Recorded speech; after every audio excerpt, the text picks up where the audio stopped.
اللهم صل على سيدنا ومولانا محمد وعلى آل سيدنا ومولانا محمد وبارك وسلم عليه. أعوذ بالله من الشيطان الرجيم. بسم الله الرحمن الرحيم. فذكر فما أنت بنعمة ربك بكاهن ولا مجنون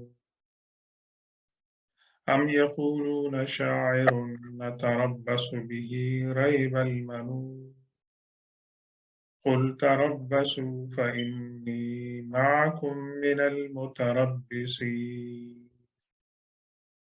أم تأمرهم أحلامهم بهذا أم هم قوم طاغون أم يقولون تقوله بل لا يؤمنون فليأتوا بحديث مثله إن كانوا صادقين. صدق الله مولانا العظيم وبلغنا رسوله النبي الأمي الأمين الكريم ونحن على ذلك لمن الشاهدين والشاكرين والحمد لله رب العالمين. السلام علیکم ورحمۃ اللہ تعالی وبرکاتہ۔ آج کے درس کا آغاز سورہ طور جس کا نمبر 52 ہے اور اس کی آیت نمبر 29 سے، جو کہ اس سورت کا آخری رکوع ہے، اس سے آغاز ہو رہا ہے۔ اور پچھلے 2 رکوع کے اندر 2 اہم موضوعات آئے تھے۔ پہلا رکوع کہ جو حضور پاک صلی اللہ علیہ وسلم کی رسالت اور قیامت کا، لائف آفٹر ڈیتھ کا انکار کرتے تھے، ان کے ساتھ تھوڑی بحث ہوئی تھی اور ان کا انجام کیا ہوگا۔ اور دوسرا رکوع جو پچھلے ہفتے ہم نے دیکھا تھا، اس کے اندر اہل ایمان کے لیے اللہ نے جو نعمتیں رکھی ہیں اور ان کے گھر والوں کے لیے ان کا مختصراً ذکر تھا۔ اگرچہ حدیث کی کتابوں میں اور قرآن کے اندر دیگر مقامات پر مسلمانوں کو آخرت میں جو انعامات ملیں گے ان کا ذکر ہوا ہے۔ اب یہاں آخری رکوع کے اندر زیادہ جو کنسنٹریٹ ہو رہا ہے وہ مخالفین کے اعتراضات تھے اور سوالات تھے جن کا جواب یہاں پر دیا گیا ہے، اور ان کو دعوت بھی دی گئی ہے کہ وہ غور و فکر کریں کہ وہ کس قسم کے الزامات حضور پاک صلی اللہ علیہ وسلم کے اوپر جو ہے وہ لگا رہے تھے۔ تو پہلا جو آغاز ہوا ہے وہ تذکر مینس ٹو ریمائنڈ۔ تو ذکر جو ہے وہ ریمائنڈر ہے۔ ہر وہ بات جو انسان کو اللہ کی یاد دلائے وہ ذکر ہے۔ وہ ذکر زبانی بھی ہو سکتا ہے، وہ آپ اللہ کی کسی مخلوق کو دیکھ لیں تو آپ کو اللہ کی یاد آ جائے، آپ قبرستان میں جائیں، قبروں کو دیکھ لیں، آپ کو آخرت یاد آ جائے اور خدا کی یاد آ جائے تو وہ بھی ایک ذکر ہے۔ آپ قرآن کی تلاوت کریں تو یہ بھی ذکر ہے، درود پاک پڑھیں تو یہ بھی ذکر ہے۔ تو اللہ تبارک و تعالیٰ کو جو بات ہمیں یاد کرائے وہ تمام کی تمام باتیں جو ہیں وہ ذکر ہیں۔ اور کیا فرمایا؟ افضل ذکر لا الہ الا اللہ۔ اذکار کے اندر جو سب سے بڑا اور فضیلت والا ذکر ہے وہ ہے لا الہ الا اللہ۔ تو لا الہ الا اللہ کا ذکر اور ورد اور وظیفہ خاص طور پر رمضان مبارک میں کثرت سے کریں۔ درود پاک اور لا الہ الا اللہ کا ذکر، اور دوسرا یہ ہے کہ استغفار، اللہ تبارک و تعالیٰ سے جنت کی طلب اور جہنم سے برات اور دوری کا ذکر جو ہے نا، وہ بھی پچھلی دفعہ میں نے ایک دعا بھی بتائی تھی۔ تو یہ جو ہے کہ یا حضور پاک صلی اللہ علیہ وسلم کو اللہ تعالیٰ حکم دے رہے ہیں